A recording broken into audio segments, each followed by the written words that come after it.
అర్ధరాత్రి ఆర్తనాదం ఒక భయంకరమైన మిస్టరీ. కేదారి నాయుడు ఒక ప్రముఖ దినపత్రికలో క్రైమ్ రిపోర్టర్గా పనిచేస్తున్నాడు. అతను ఊరి చివర ఉన్న ఒక పాత బంగ్లాలో మనుషులు మాయమవుతున్న రహస్యాన్ని ఛేదించడానికి ప్రయత్నిస్తున్నాడు. అర్ధరాత్రి వేళ నిశ్శబ్దంగా ఉన్న సమయంలో ఎక్కడో దూరంగా నక్కలు భయంకరంగా అరుస్తున్న శబ్దాలు వినిపించి కేదారిని ఒక్కసారిగా ఉలిక్కిపడేలా చేశాయి. అతను తన కాగితాల నుండి తల పైకెత్తి కిటికీ బయట చూశాడు. కాని అక్కడ దట్టమైన చీకటి తప్ప మరేమీ కనిపించలేదు. వాతావరణం చాలా భయంకరంగా ఉంది.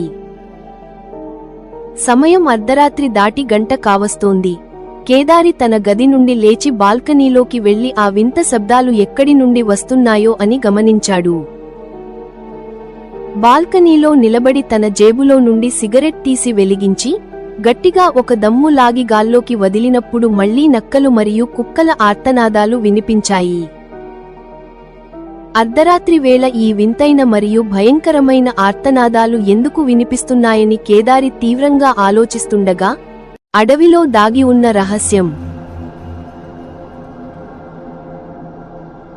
అకస్మాత్తుగా నాకు ఒక విషయానికి గుర్తుకు వచ్చింది.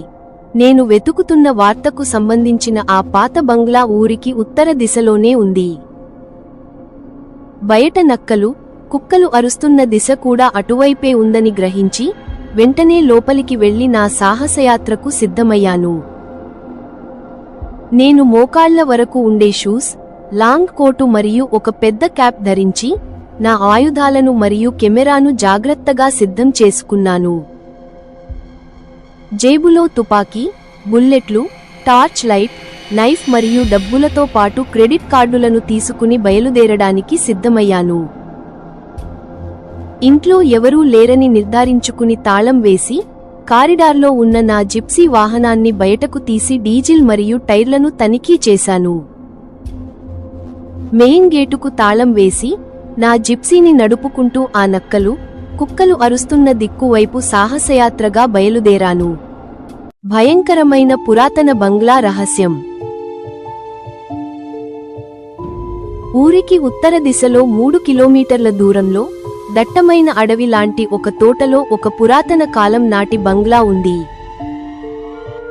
ఆ బంగ్లా చాలా పాతకాలం నాటిది కావడంతో అది చూడటానికి చాలా భయంకరమైన బూత్ బంగ్లా లాగా కనిపిస్తుంది.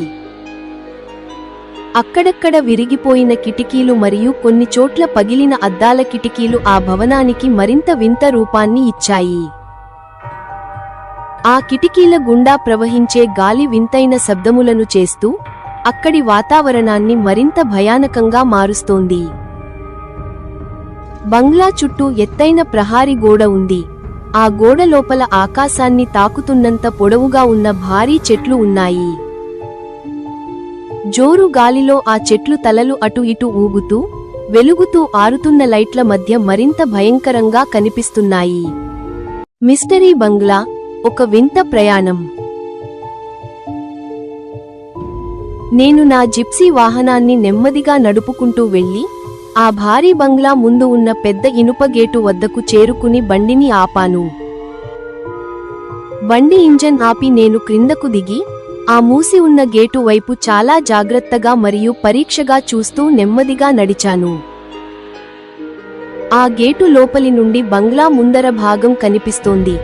అక్కడ ఉన్న లైట్లు మసకగా వెలుగుతూ ఆరిపోతూ చాలా వింతగా ఉన్నాయి. అకస్మాత్తుగా ఒక సెక్యూరిటీ గార్డ్ నా వద్దకు వేగంగా వచ్చి నాకు నమస్కారం చేసి లోపలికి రమ్మని వింతగా ఆహ్వానించాడు. నేను ఒక్క అడుగు వెనక్కి వేసి తిరిగి చూసినప్పుడు నా జిప్సీ వాహనం అక్కడ కనిపించలేదు. అది మాయమైపోయి ఉండటం నాకు ఆశ్చర్యాన్ని కలిగించింది. నేను ఆశ్చర్యంలో ఉండగా ఆ ముసలి సెక్యూరిటీ గార్డ్ గేటు తాళం తీసి నన్ను లోపలికి రమ్మని పిలుస్తుండగా నేను లోపలికి వెళ్లబోయాను.